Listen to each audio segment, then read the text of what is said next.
Herkese merhaba arkadaşlar, kanalımıza hoş geldiniz. Fahriye Evcen'den çarpıcı monokinli paylaşım sanal medyanın gündemi oldu. Ünlü oyuncu Fahriye Evcen monokinli pozlarıyla sanal medyada büyük ilgi gördü. Güzelliği ve fit vücudu ile dikkatleri üzerine çeken Evcen, tatil anlarını takipçileriyle paylaştı.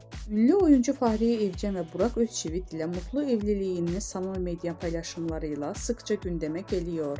Güzelliği ve fit vücuduyla dikkatleri çeken Evcen, son dönemde manikenli pozlarıyla sanal medyada büyük ilgi gördü. Aile hayatlarıyla sık sık gündeme gelen ünlü çift, sanal medyada da takipçileriyle özel anlarını paylaşıyor. Geçtiğimiz hafta yoğun sezonun yorgunluğunu atmak için Fransa'ya tatile gitmişti ünlü çift. Bu tatil çifte resmen ikinci balayını yaşatma fırsatını sundu. Aşk dolu tatil anlarını sanal medya üzerinden takipçileriyle paylaşan Evcen her anı ölümsüzleştirdi. Sosyal medyanı aktif bir şekilde kullanan Fahriye Evcen, ailesiyle geçirdiği özel anlar dışında son dönemde tatil fotoğraflarıyla büyük ilgi topluyor.